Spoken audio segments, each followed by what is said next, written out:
Hello student, আজকের ভিডিওতে রয়েছে কল্যাণী ইউনিভার্সিটির 4th সেমিস্টারের যাদের হিস্ট্রি মেজর পেপার রয়েছে, যাদের অলরেডি আগস্টে হয়তো পরীক্ষা, তো তাদের জন্য আমি আগের ভিডিও দুটোতে ইউনিট 1 মানে পেপার 1 এর ইউনিট 1 এবং পেপার 2 এর ইউনিট 1 দিয়ে কি কি পড়তে হবে প্রশ্ন বলে দিয়েছিলাম।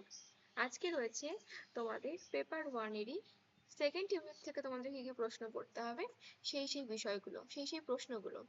তো দেখো, ফার্স্টেই তোমাদের প্রথম যে ব্যাপারটা, যে এই সেকেন্ড ইউনিটটার নাম দিল্লি সুলতানের অধীনে উত্তর ভারত 997 থেকে 1206 খ্রিস্টাব্দ পর্যন্ত তুর্কি আক্রমণ, 1206 থেকে 1286 খ্রিস্টাব্দ পর্যন্ত সুলতানের একীভূতকরণ, খলজি বিপ্লব, খলজিদের অধীনে সর্বশক্তিমান রাষ্ট্র, তুগলকের সময়কালে সংস্কার এবং দিল্লি অঞ্চলের পুনর্গঠনের প্রতি সংস্কার এবং পুনর্গঠন, এবং একদম লাস্ট বিজয়নগর বাহমনি রাজ্যের উত্থান। এই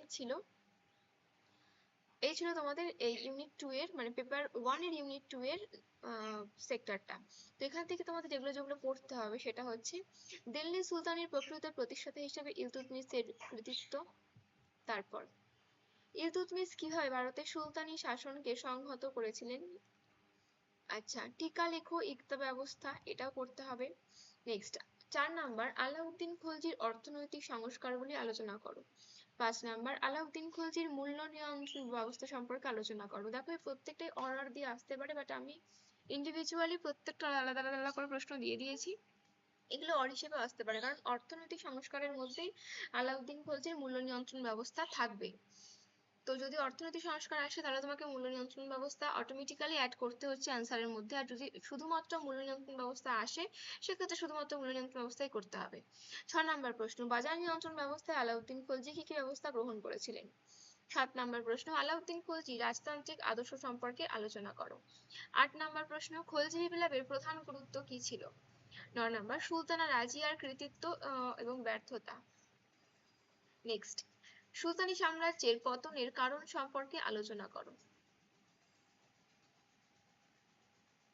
চলো, নেক্সট বলছে সুলতানি সাম্রাজ্যের পতনের কারণ সম্পর্কে আলোচনা করো।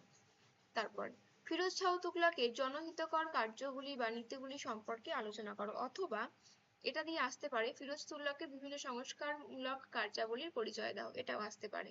নেক্সট এখানে একটু ভুল আছে, সুলতান রাজিয়ার পতনের কারণগুলি কি।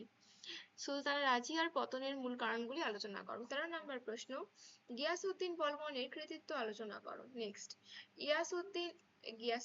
গিয়াসউদ্দিন বলবনের রাজতান্ত্রিক আদর্শকে রাজ্য শাসনের দৈব সূত্র বলা যায় কি।